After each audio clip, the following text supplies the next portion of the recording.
it was such an unfair death to a man that served 27 years for our country and put his life on the line and was deployed, to sit there and know he was going to die, know that he has young kids and a young wife, and he can't do anything about it, and he's leaving us completely helpless with nothing.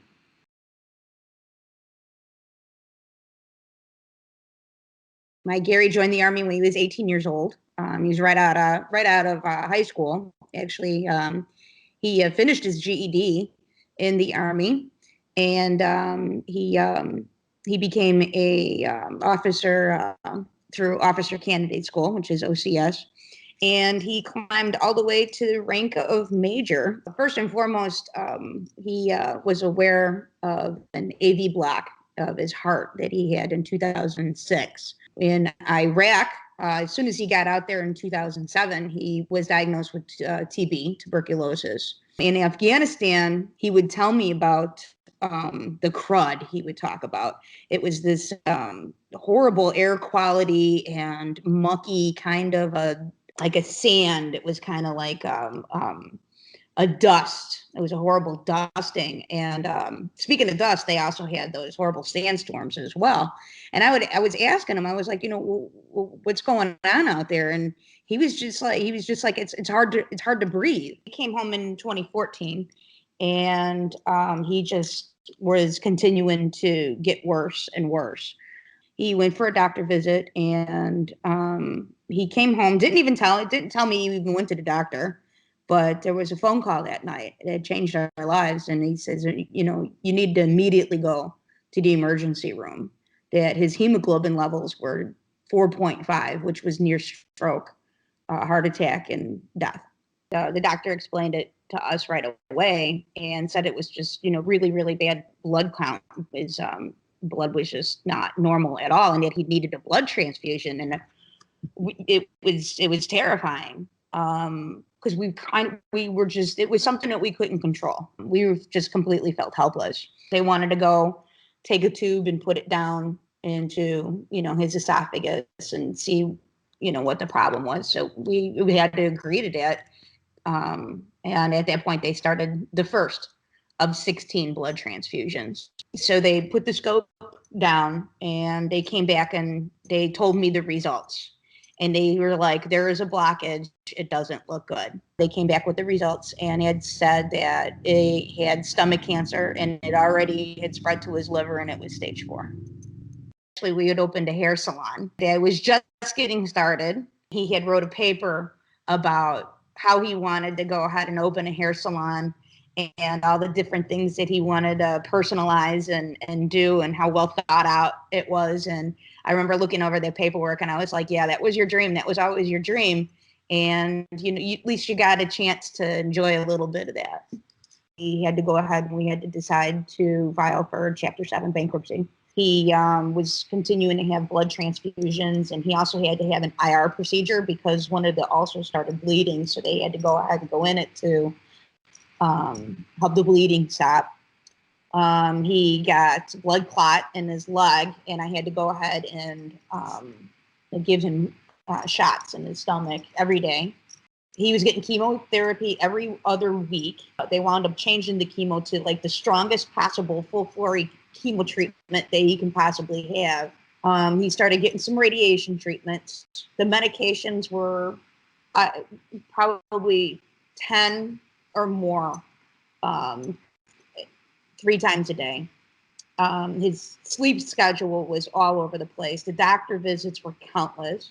It went to one side of his brain, and we decided to go ahead and have a brain surgery in March of 2017. After the first brain surgery, and then it went to the other side of his brain. And we decided to have another brain surgery, and he succumbed soon after that. The last few months of his life. And I cannot understand how he mustered up enough strength to take our son, his son, our only son, our firstborn. And he took him to the best possible suit place to buy a suit. And it was, I had no idea they were going. He wasn't feeling well.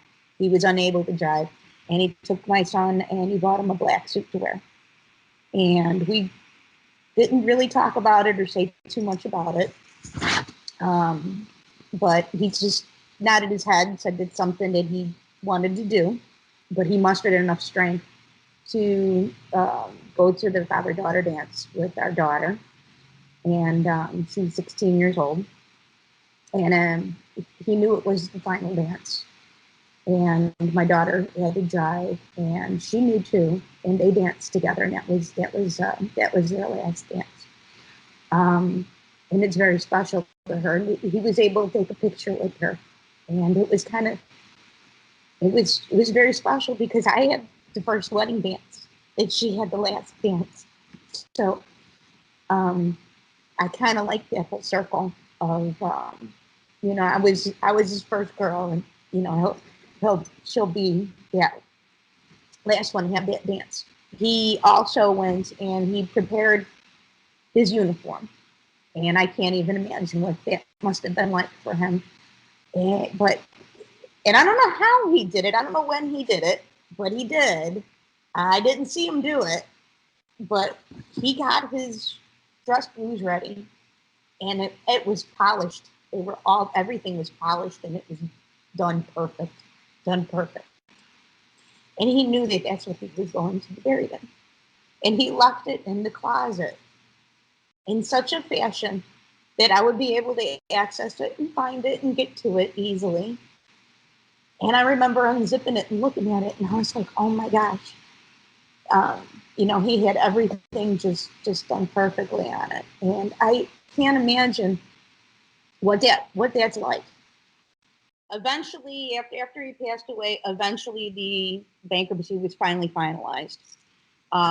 Keep in mind, during this period of time, you can't touch anything. There was absolutely nothing. I was working 2 part-time jobs. But eventually, of course, we lost the business. We lost everything in the business. We lost our employees. We lost a few little investments that we had. Sadly, I couldn't pay the funeral bill. We had no medical insurance. We lost all medical.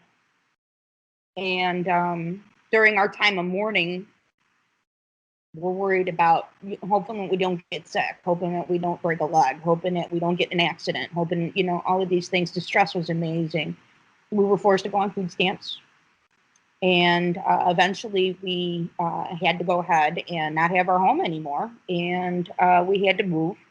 My son had to work and go to college at the same time so he can pay for college, because when you're not service connected and you don't have VIC, you don't have the benefits. You don't have medical. You don't have college. You don't have, a lot of, things that you should have when there's things that should be service connected right away.